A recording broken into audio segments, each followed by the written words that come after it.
Vista Mayor John Franklin decided, hey, we're going to do something about this. He joins me now with more on the Retail Theft Enforcement Task Force that he has created in his city. Sir, thank you for driving all the way down to come visit us.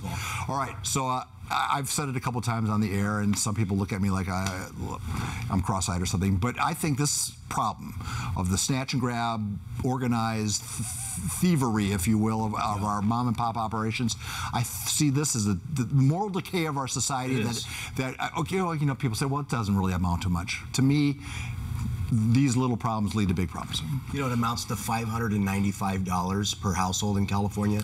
That's a lot. That's the amount that every family is paying to cover these costs. And unfortunately, what we're seeing, and we've seen it in Vista, Albertsons closed a Vons store in our community because of shoplifting. I personally watched somebody walk out of a Walgreens store in Vista with a large amount of merchandise. And the next day, I went and I had a conversation with our sheriff's captain, who's our chief of police in Vista, and I asked him to create this retail task force, and I said, we've got to do something. And I will tell you, some of my colleagues were resistant. One of my colleagues was quoted at a Public Safety Commission event. She said, you don't know that those people don't need those things that they're stealing. But Paul, I want to tell you, we have the retail, we have the North County Food Bank, we have the Jacobson Cushman Food Bank, has 200 locations, and they give free diapers, free formula, free produce. There's nobody that's stealing in our community because they're in need. And more important, the people that we arrested in this operation, they drove from San Bernardino County and from Riverside County. They're not even people that live in our city or our county. They are organized criminals. The first group of people we arrested were felony probationers. The second group was charged with a criminal conspiracy. They had, you've got some B-roll of the burglary tools they had. They had a 3-foot-long bolt cutter, a 4-foot-long crowbar. They had rubber gloves to conceal their fingerprints. These were really bad people. And you know the most shocking thing about it was the operation started at 8 p.m. and it didn't take but about 30 minutes at 2 different store locations for our deputies to find people in the act of committing theft.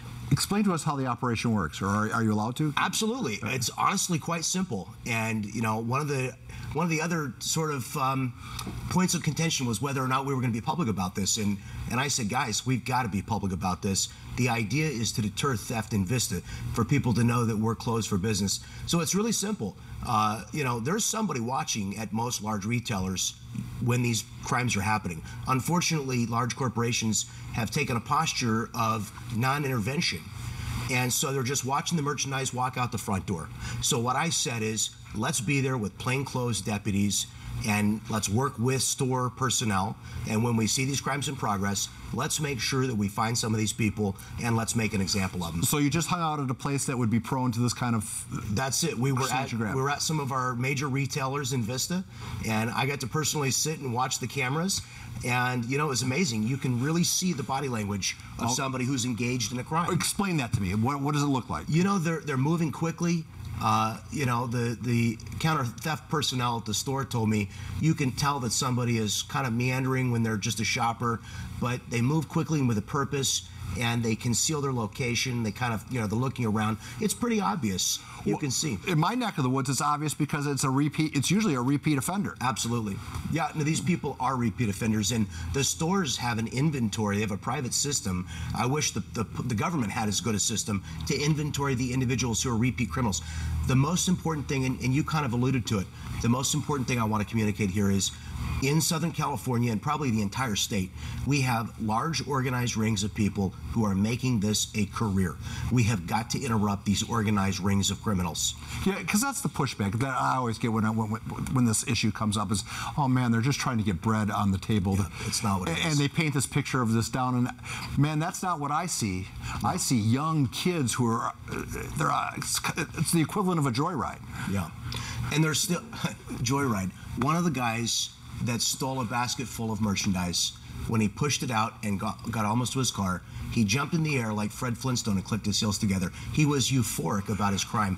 And then the deputies pulled up behind him with their lights on, and his heels weren't clicking anymore. His heels weren't clicking anymore. Okay, but this only works then. There has to be repercussions. Yes. So it's like you can arrest them, but if they're back out on the street 6 hours later, or if they're getting a slap on the wrist for stealing $899 worth of stuff instead of $901 or whatever the margin is, well then basically it's just catch and release, catch and release. So the first part of this is to arrest them at the point of the crime. The second part is we're working with Summer Steffen's office, our district attorney, to make sure that these crimes are fully prosecuted.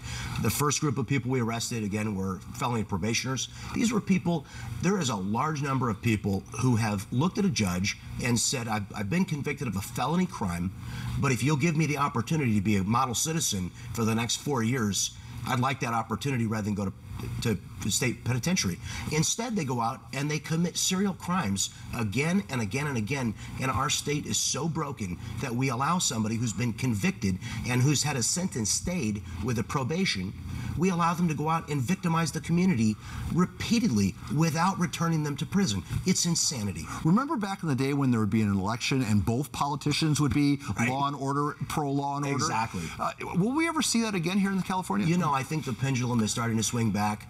I can't believe the number of people I've spoken to about this initiative of mine who have said, wow, I can't believe that like nobody else has thought of this. Go to the place where the crimes are happening and arrest the people.